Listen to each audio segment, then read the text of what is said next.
होता है। ठीक है, उसके बाद हमारे पास क्या next topic, natal care. Antenatal care में हम बेसिक जो 4 7 8 इन्वेस्टिगेशंस करवाते थे, उसमें हम क्या क्या करवाते थे, उसमें हम उसकी सीबीसी करवाते थे, फुल ब्लड काउंट करवाते थे, एनीमिया को देखने के लिए, हीमोग्लोबिन स्टेटस, आरएच फैक्टर का स्टेटस देखने के लिए, hepatitis B C, HIV, rubella, syphilis, urine infection के लिए यूरिन कल्चर करवाते थे, अल्ट्रासाउंड करवाते थे। ठीक है, ये सारी चीजें हमने उसके अंदर रूटीन इन्वेस्टिगेशंस में करनी थी। उसके अलावा फिर हमने देखा कि उसको हमने सारा काउंसल करना है, सारा बताना है कौन कौन सी प्रॉब्लम्स हो सकती हैं। एक्लेम्शिया हो सकता है, प्री एक्लेम्शिया हो सकता है, जेस्टेशनल डायबिटीज हो सकता है, अगर पहले उसे मॉनिटर करना है, उसे बताना है, एनीमिया उसके लिए उसको सारा बताना है।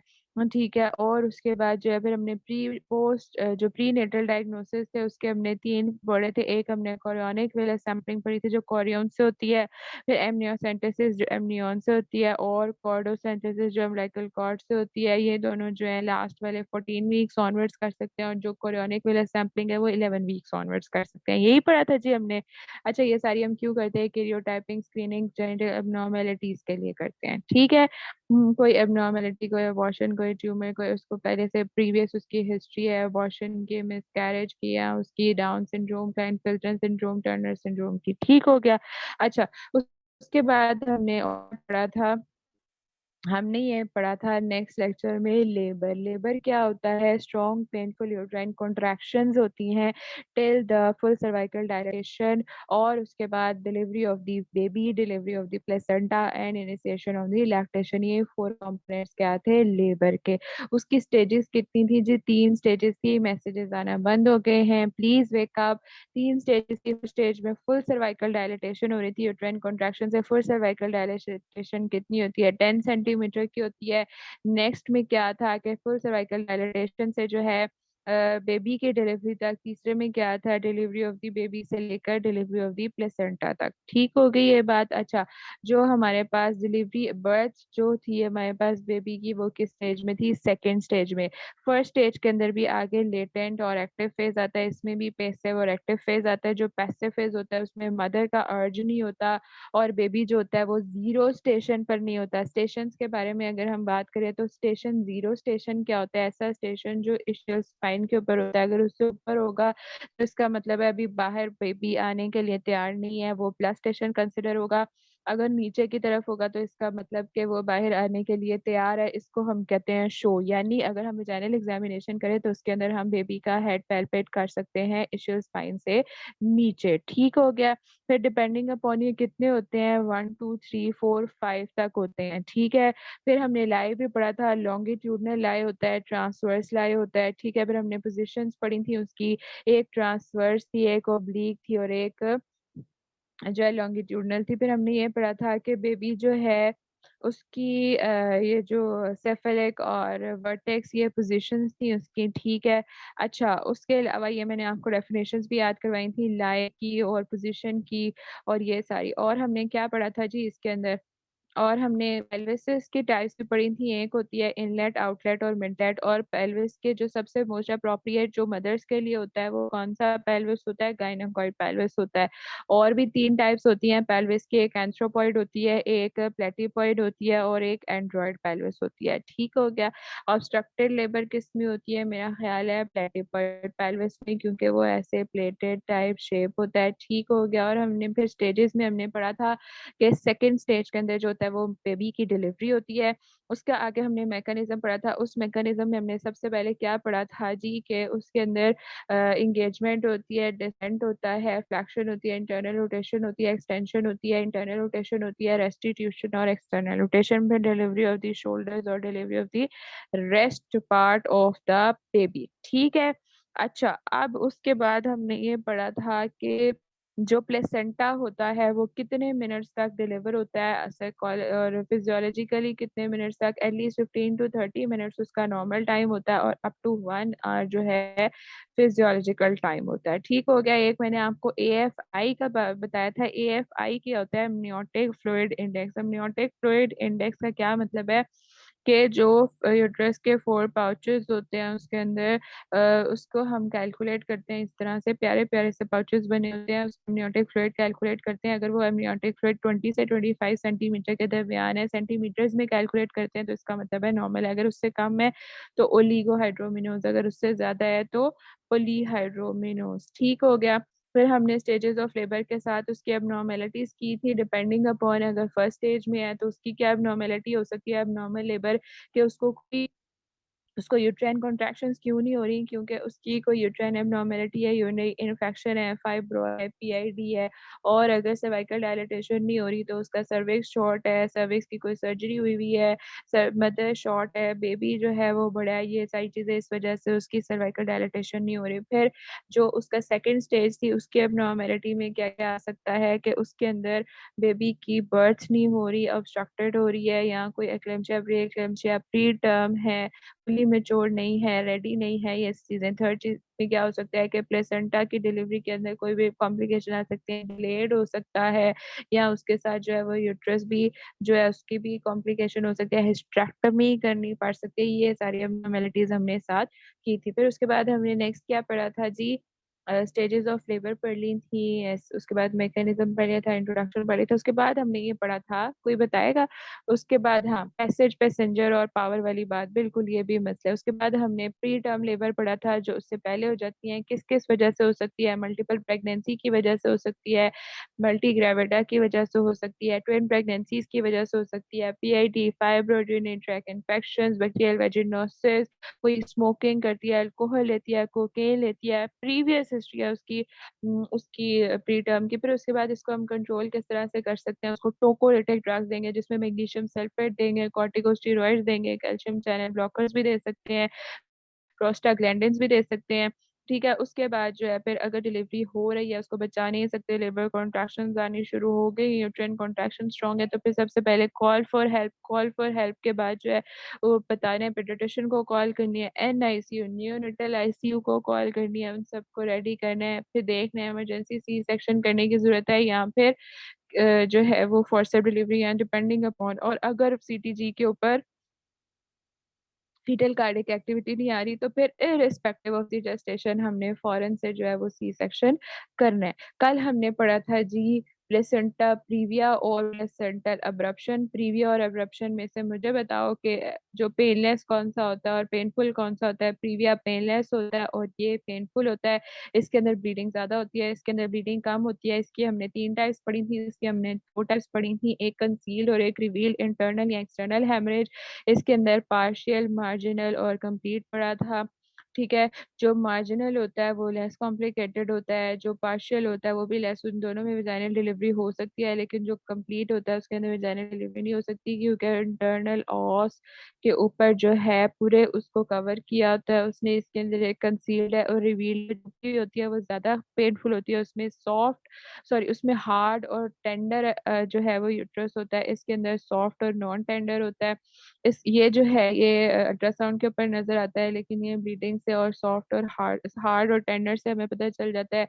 जो रिवील्ड हैमरेज होता है वो कंट्रोलेबल हो सकता है, ठीक है, और वो 2/3 केसेस में होता है, लेकिन जो कंसील्ड है, छुपा हुआ, वो 1/3 केसेस में रेयर होता है। ठीक हो गया। इसके अलावा इन दोनों, ये दोनों जो हैं हेडिंग्स, ये किसके अंदर आती हैं? एंटी पार्टम हेमरेज में आती हैं, जो 32 वीक्स के बाद स्टार्ट होता है।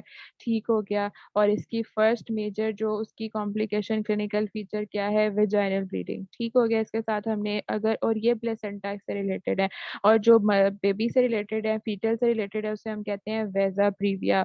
और अच्छा, 20 वीक्स लिखा हुआ है, मैंने फिर गलत बोल दिया होगा, चेक कर लेते हैं एक बार।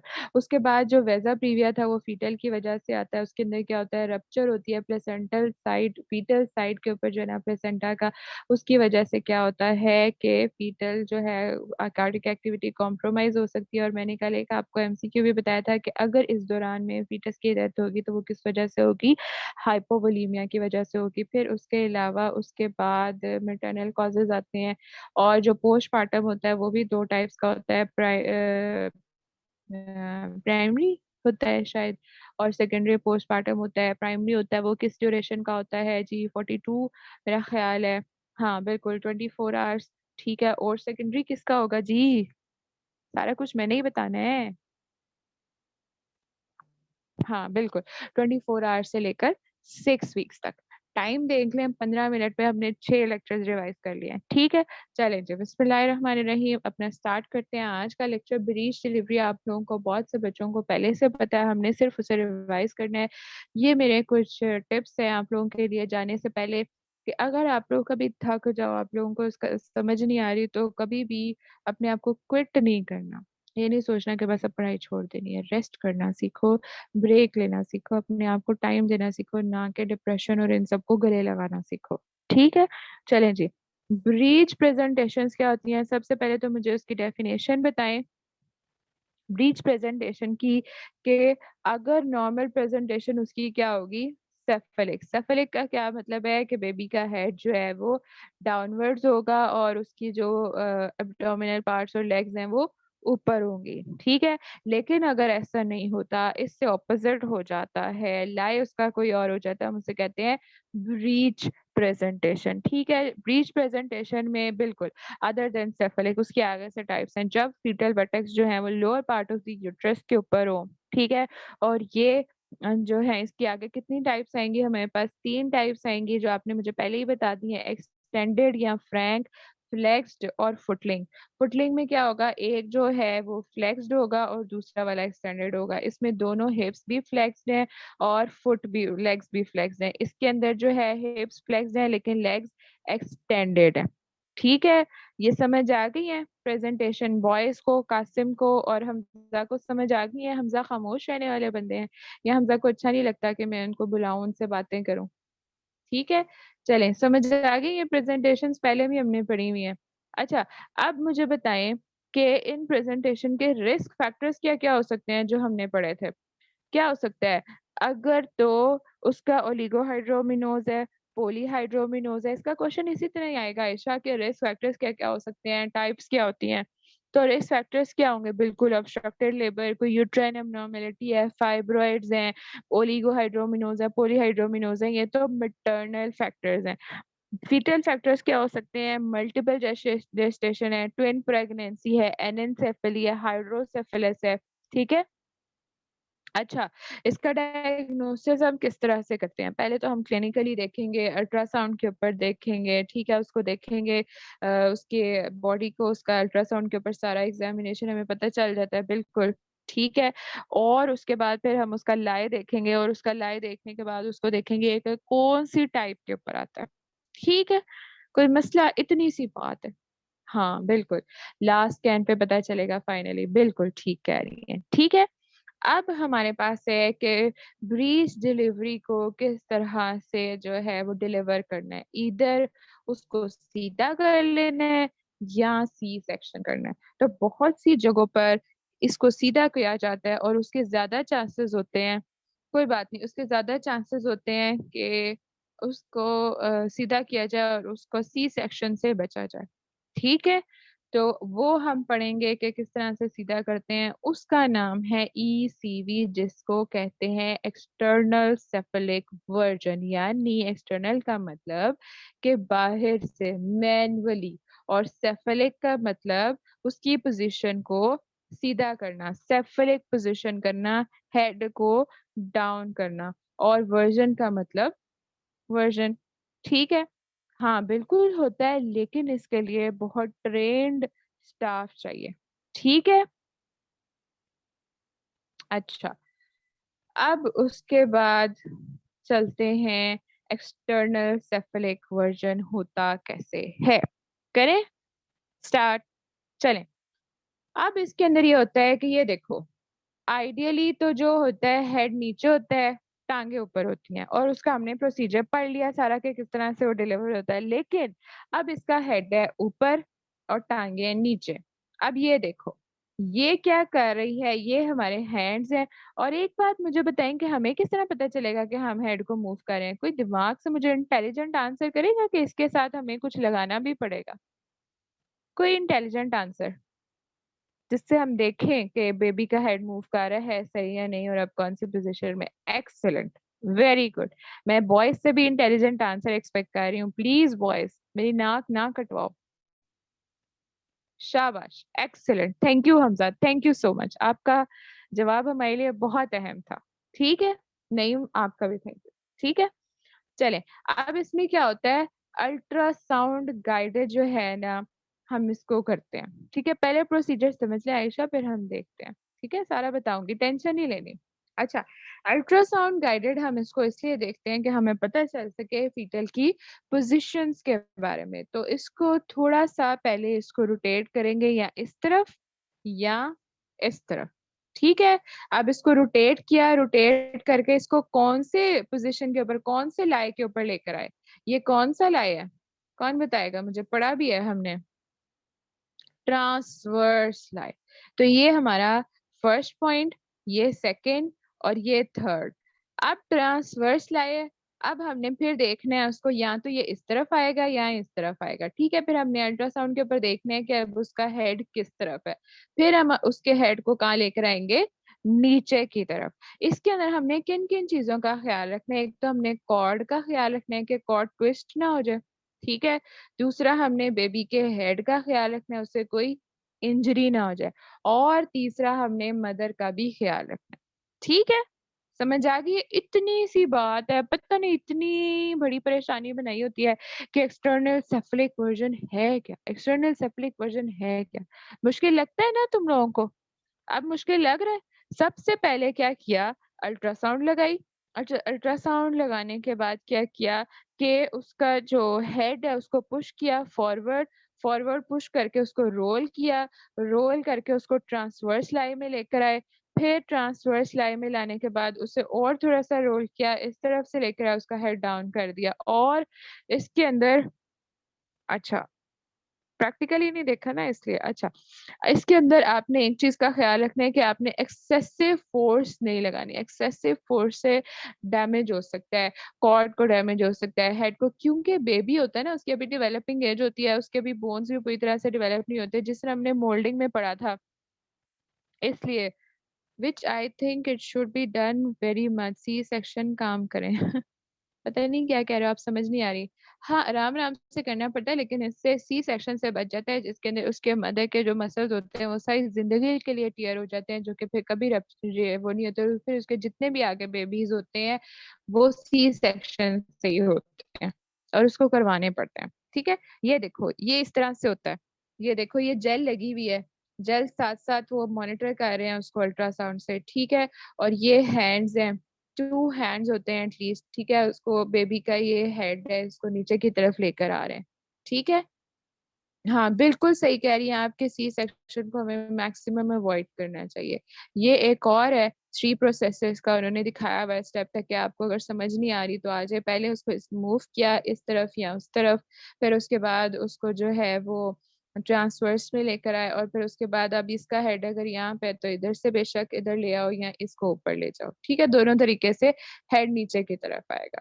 ठीक है, हाँ जी। और इसमें 2 चीजों का ख्याल रखना है कि एक्सेसिव फोर्स नहीं लगानी और बेबी और मदर का ख्याल रखना है।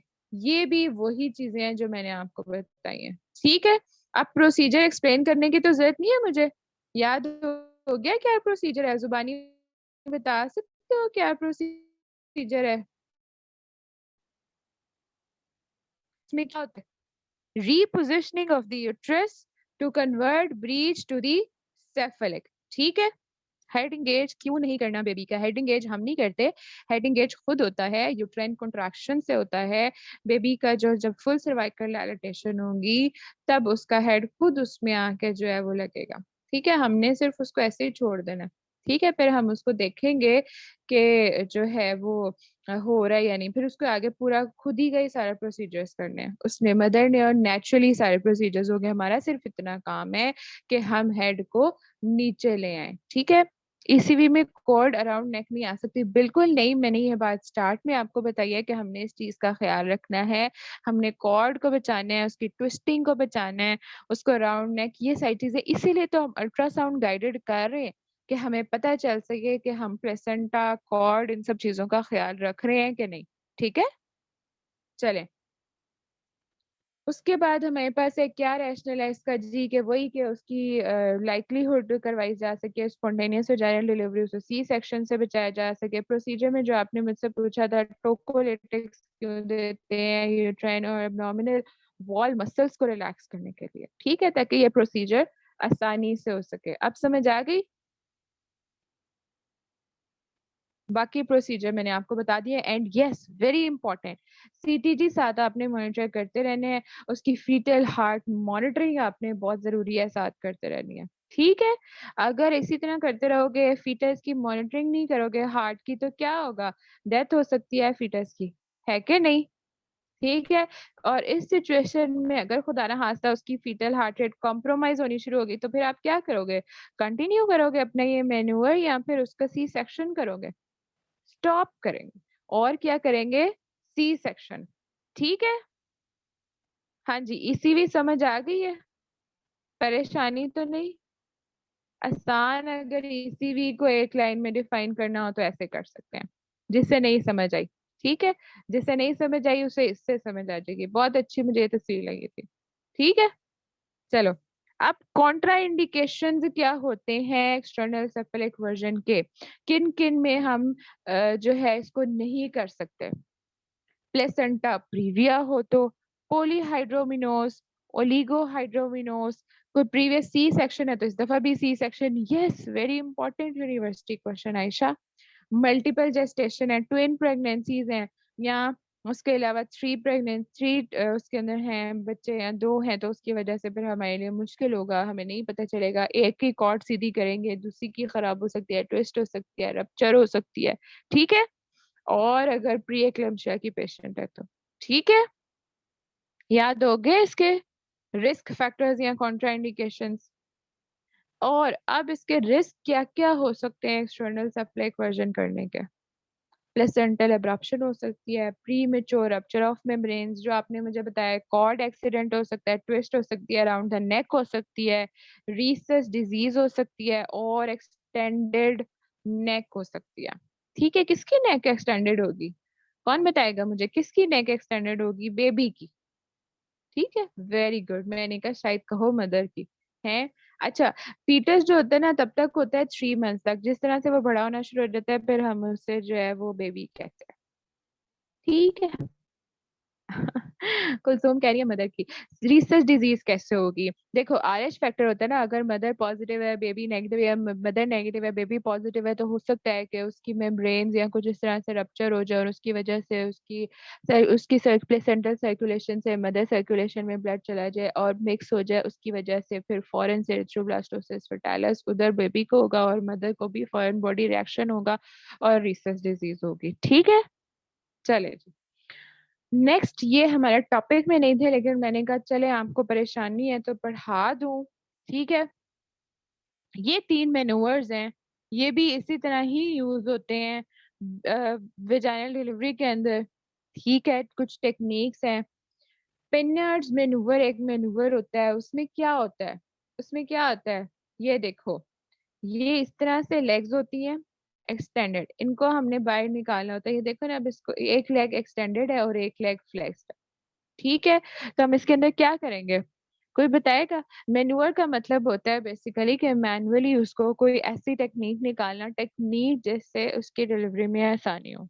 ठीक है, अब इसके अंदर क्या करेंगे? अगर लेग्स फ्लेक्स्ड है, दोनों फ्लेक्स्ड है, तो वो तो नॉर्मली डिलीवर हो जाएंगी, लेकिन एक अगर फ्लेक्स्ड है और एक एक्सटेंडेड है, या दोनों एक्सटेंडेड है, तो फिर डिलीवरी होने के चांसेस मुश्किल है ना। तो इसके अंदर उसने क्या किया हुआ है, ये देखो, ये इसका हाथ यहाँ रखा हुआ है उसकी नी के नीचे पोप्लीजियल के ऊपर, ठीक है, रखेगी, उसको जो है वो फ्लेक्स करने की कोशिश करेगी। जब वो फ्लेक्स हो जाएगी तो फिर क्या होगा? डिलीवरी हो जाएगी। सिंपल, इतनी सी बात है इसमें, कोई मुश्किल था? इसको कहते हैं पेनार्ड्स मैनूवर।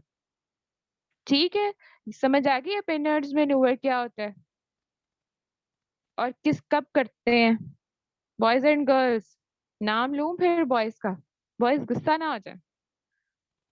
अच्छा, नेक्स्ट है ब्रीच प्रेजेंटेशन में एक मैनूवर आता है, लॉफसेट मैनूवर।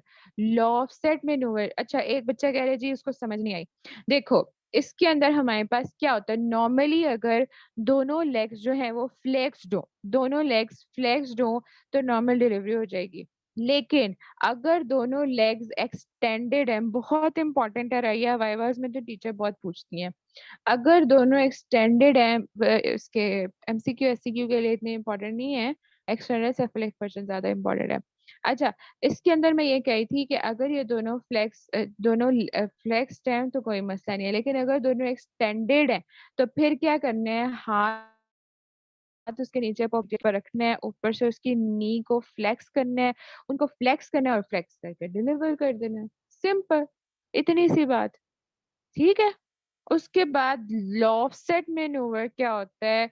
लॉफसेट मैनूवर बेसिकली किसके लिए होता है? शोल्डर्स की डिलीवरी के लिए होता है। इसमें शोल्डर्स की डिलीवरी होती है, उसमें मसला होता है। बिल्कुल नहीं, ये ब्रीच है, ब्रीच के जरिए मैनूवर्स करते हैं। ठीक है। कुछ ब्रीच डिलीवरीज अगर कॉम्प्लिकेटेड है, उसके अंदर हम एक्सटर्नल से फ्लिक वर्जन नहीं कर सकते, तो उसके अंदर फिर हम ये मैनूवर्स भी यूज कर सकते हैं। ठीक है। अच्छा, अब इसके अंदर हमारे पास जो लॉफसेट मैनूवर है, उसमें क्या होता है कि अगर जो आर्म्स हैं वो चेस्ट के ऊपर स्ट्रेच्ड है और जो है वो बाहर नहीं डिलीवर हो पा रही, ठीक है, स्ट्रेच्ड है, ठीक है, तो उसके अंदर हमने क्या करना है, हमने जो अपने थम्स हैं, हैंड्स हैं, वो बॉडी के अराउंड लेकर जाने हैं। ठीक है, ये देखो, सबसे पहले उसने उसके सैक्रम के ऊपर हाथ रखा हुआ है, उसको ऐसे थोड़ा सा पहले 180 डिग्री पे रोटेट करेंगे। ठीक है, ये देखो, इसकी कॉर्ड का भी ख्याल रखना है, 180 डिग्री पे उसे रोटेट किया, उसको सीधा कर लिया। ठीक है, फिर उसके बाद उसको रोटेट किया, तो इससे हमने बेसिकली क्या किया है, जो फ्लेक्स शोल्डर्स थे, सॉरी, जो एक्सटेंडेड शोल्डर्स थे उनको फ्लेक्स किया, और फिर उसके बाद इजीली उन्हें डिलीवर करवा दिया। 2 बार इसकी रोटेशन होगी, पहले क्लॉकवाइज और फिर एंटी क्लॉकवाइज, और फिर सॉरी एंटी क्लॉकवाइज, और फिर जेंटल ट्रैक्शन, बाहर निकाल लेना, फिर जेंटली। ठीक है, 2 चीजें हैं इसमें। सबसे पहले उसको यहाँ से होल्ड किया सैक्रम से, उसको जो है 180 डिग्री पे रोटेट किया, फिर एंटी क्लॉकवाइज उसको रोटेट किया, और उसको फिर जेंटली ट्रैक कर दिया पीछे की तरफ। इसमें हमने बेसिकली क्या किया कि जो उसके ये जो शोल्डर्स थे ये एक्सटेंडेड थे, उनको हमने ये देखो फ्लेक्स किया, फ्लेक्स करके इजीली डिलीवर किया। नहीं, इसमें नहीं हेड फंसेगा, हेड का भी हमने ख्याल रखना है ना। हाँ, हो सकता है कि फंस जाए, लेकिन ये है कि नहीं, उसके अंदर सिर्फ बेसिकली शोल्डर्स को मसला होता है, शोल्डर्स की डिलीवरी में प्रॉब्लम होती है, तो वो हम इजी कर लेते हैं। ठीक है। अब जो हेड वाला आप कह रहे हो ना, उसके अंदर हम ये मेन्यूवर इस्तेमाल करते हैं। ठीक है, उसे हम कहते हैं मॉरिसी स्मेली वेट मेन्यूवर, MSV मेन्यूवर। ठीक है, जिसके अंदर हेड जो होता है वो फंस जाता है। ठीक है, हेड जो है ना वो फंस जाता है, उसकी नेक जो है ना उसके अंदर फंस जाती है और वो नहीं फिर डिलीवर हो रही होती, तो उसके अंदर पे हम क्या मेन्यूवर इस्तेमाल करते हैं? अच्छा, मुझे बताओ कि जो मैंने डायमीटर्स पढ़ाए थे उसमें अगर 13.5 सेंटीमीटर वाला डायमीटर हो तो हेड फंसने के चांसेस है ना? हैं, बिल्कुल है। ठीक है। हाँ, बिल्कुल ठीक है। तो ये भी कुछ इसी तरह का ही डायमीटर है इसके अंदर। ठीक है, अब इसके अंदर हमने क्या करना,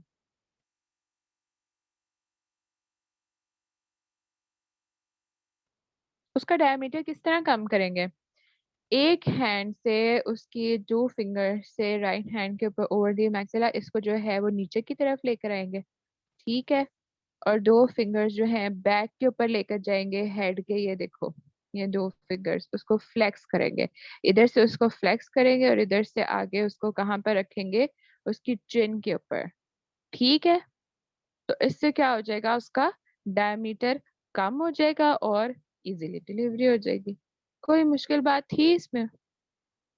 बोथ हैंड से कैसे करेंगे, ये देखो, ये उसने बोथ हैंड्स रखे हुए ना, एक हैंड ये देखो उसने हेड के ऊपर रखा हुआ है और एक हैंड उसने चिन के ऊपर रखा हुआ है, यहाँ पे भी एक हैंड उसने चिन के ऊपर रखा हुआ है, एक हैंड उसने हेड के ऊपर रखा हुआ है। पीछे से हेड को छोटा करेगी, उसको करेगी, और इधर से जो चिन को उसको आगे की तरफ लेकर आएगी।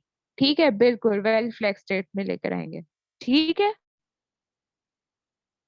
अगर ऐसे नहीं होता और अगर इससे हेड डिलीवर नहीं होता तो फिर हम क्या यूज करते हैं? फोर्सेप्स यूज करते हैं। ठीक है, और इसको भी जेंटली करना है क्योंकि मोल्डिंग का आपको पता है उससे करना है, लेकिन अगर आप जेंटली नहीं करोगे तो उसके कोई फ्रैक्चर या रप्चर होने के चांसेस हैं। ठीक है, इंट्राक्रेनियल ब्लीडिंग भी हो सकती है। ठीक हो गया। चलें, thank you so much. Instrumental delivery ये सारी वैसे तो आपकी उसमें आती हैं, प्रैक्टिकल्स में आती है, वहां पे आप लोग सीख लोगे। ठीक है। किसी को कोई मसला मसाइल कोई परेशानी अब तक के जो लेक्चर्स हुए हैं उसके अंदर कोई सवाल रह गया है पूछने वाला? लॉफ्ट सेट, लॉफ्ट सेट जो होता है ना, शोल्डर्स के लिए होता है बेसिकली। ठीक है। उसके अंदर क्या होता है कि शोल्डर्स जो है उसके एक्सटेंडेड होते हैं। उसको आपने पहले सैक्रम के ऊपर दोनों हैंड्स रखने हैं, इस तरह से उसको पकड़ना है। उसको 180 डिग्री पे पहले एक तरफ रोटेट करना है क्लॉकवाइज, फिर एंटी क्लॉकवाइज उसको रोटेट करना है, और उसको फिर खींचना है पीछे की तरफ, तो आपके शोल्डर्स डिलीवर हो जाएंगे। ठीक है। हैंड्स कैसे फ्लेक्स होते हैं ये देखो ना, जब आप उसे क्लॉकवाइज और एंटी क्लॉकवाइज मूव करोगे तो उसके हैंड्स ऐसे फ्लेक्स हो जाएंगे। ठीक है।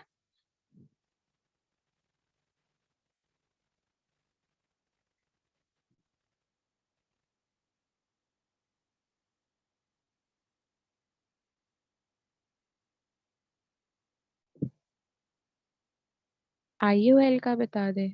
आईयूएल क्या होता है? अच्छा, नईम का सवाल था कि हैंड्स कैसे फ्लेक्स होते हैं। देखो, ये बेसिकली स्ट्रेच्ड होते हैं ना, तो ये जो मदर के पेल्विस के अंदर एंटर नहीं होते हैं। ठीक है। तो हम जब इन्हें क्लॉकवाइज एंटी क्लॉकवाइज करते हैं तो सबसे पहले क्या होता है, एंटीरियर शोल्डर मदर के पेल्विस के अंदर एंटर होता है, फिर पोस्टीरियर शोल्डर एंटर होता है। तो वो ऐसे फ्लेक्स होके एंटर होता है। उसकी वजह से क्या होता है, फिर जब हम उसे पीछे की तरफ खींचते हैं तो डिलीवरी हो जाती है इजीली। ठीक है। लास्ट मैन्यूअर का भी बता दें, इंडक्शन ऑफ लेबर। इसका आपने क्या पूछना है? नहीं, मुझे बताएं। लास्ट मैन्यूअर में क्या था, वो हेड के लिए था। अगर एक्सटेंडेड नेक हो जाए या हेड हो जाए तो उसके अंदर दो दो फिंगर्स हम पीछे हेड के पीछे रखेंगे और दो फिंगर्स जो है आगे रखेंगे। ठीक है। इसको जो है आगे की तरफ थोड़ा सा फ्लेक्स करेंगे और पीछे से भी उसे थोड़ा सा आगे के। उसका बेसिक पर्पस ये है कि उसका जो डायमीटर है जो उसको डिलीवर नहीं होने दे रहा वो कम करना, उसको रिड्यूस करना। ठीक है। अगर हम फेल हो जाते हैं इसको, इस मेन्यूवर को, मर्सली स्मेली वेट मेन्यूवर को करने में, तो फिर हमें फोर्सेप डिलीवरी करनी पड़ जाती है और इसको जेंटली करना होता है। अगर इसे जेंटली नहीं करोगे तो इंट्राक्रेनियल ब्लीडिंग होने के चांसेस है। अच्छा, लेबर वाला चैप्टर खत्म होने का नाम नहीं ले रहा। बेसिकली जो मैंने आपको चीजें करवाई हैं, stages of labour, abnormal labour, और फिर उसके अलावा उसके डिसेंट वगैरह, ये सारी ही आपने करनी है। अगर आप बाकी कुछ एक्स्ट्रा चीजें वो सिर्फ आपने पढ़नी है। ठीक है। तो उसको आपको करने की जरूरत नहीं है। आप सिर्फ रीड करो एमसीक्यू के पॉइंट ऑफ व्यू के लिए और वाइवा के पॉइंट ऑफ व्यू के लिए। कोमल, मैंने एक्स्ट्रा सेफलिक वर्जन का, एक्सटर्नल सेफलिक वर्जन का बता दिया है। इसके अलावा कोई और सवाल है तो पूछ लो, ताकि कोई और सवाल रह ना जाइए, तो आपको रिकॉर्डिंग में भी समझ आ जाएगा, आप फिर से सुन सकते हो। अच्छा, एक बच्चे ने मुझसे पूछा था कि जो एपिजोटमी का, और एक बच्चे ने मुझसे पूछा था इंस्ट्रूमेंटल डिलीवरी। जी हफ्सा, हिफ्सा लेक्चर तो खत्म हो चुका है। दो ही चीजें थी हमने आज करनी, बाकी मैंने आपको जो पढ़ाई है वो एक्स्ट्रा पढ़ाई है। अच्छा, जो बच्चा सुनना चाहता है वो सुन सकता है, जो जाना चाहता है वो जा सकता है, क्योंकि आज लास्ट लेक्चर है, 8 मिनट्स रहते हैं हमारे।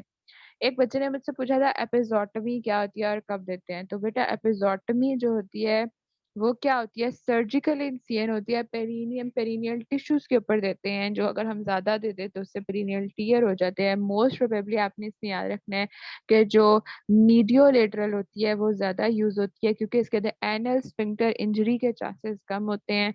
और दो टाइप्स की होती हैं, एक मीडियोलेटरल होती है और एक मिड लाइन होती है। ये इंपॉर्टेंट है और उसकी कॉम्प्लिकेशंस भी इंपॉर्टेंट है, वो आपने याद रखनी है। और फिर पेरिनियल इंजरी और पेरिनियल टीयर बहुत ज्यादा पूछे जाते हैं, ये भी आपने याद रखना है। इसके 3 टीयर्स, 4 टीयर्स हैं, first degree, second degree, third degree, fourth degree. ठीक है। फर्स्ट डिग्री कम होगा, उसके अंदर सिर्फ जो है सिंपल टीयर होगा। सेकंड डिग्री के अंदर जो है वो मसल्स भी टीयर हो जाएंगे, ऊपर वाली स्किन भी टीयर हो जाएगी।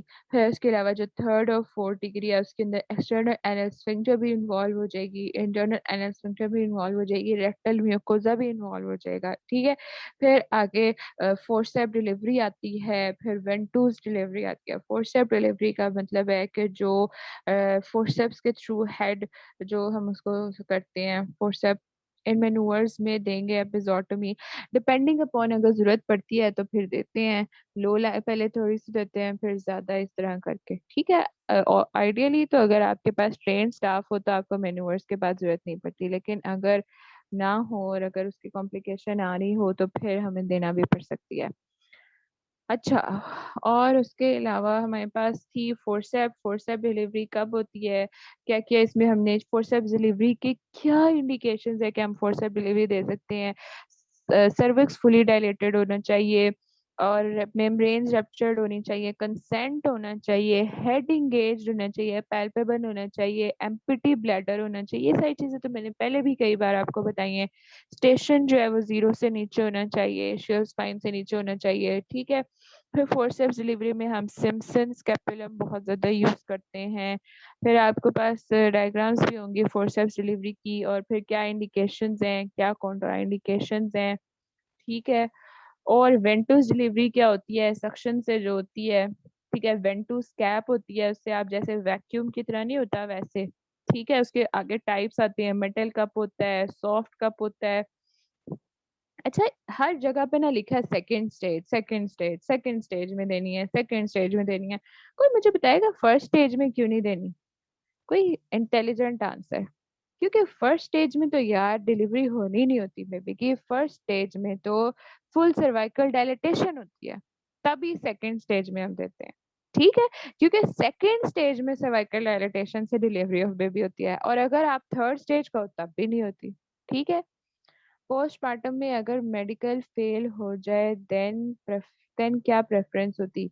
व्हेन हिस्टेरेक्टमी और बलून। बलून हिस्टेरेक्टमी, देखो बलून भी अगर आपका फेल हो जाए ना तो फिर आपने हिस्टेरेक्टमी ही करनी होती है, और बलून वाली हमको इतनी ज्यादा यूज नहीं करते।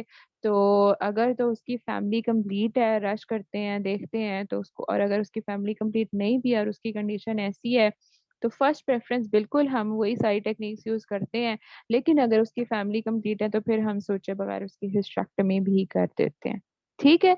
चलें जी, किसी को कोई सवाल, कोई गिला, कोई शिकवा, कोई परेशानी, कोई ऐसी बात जो करनी हो, कोई बात ना समझ आई हो तो मुझसे जरूर पूछ सकता है, शेयर कर सकता है।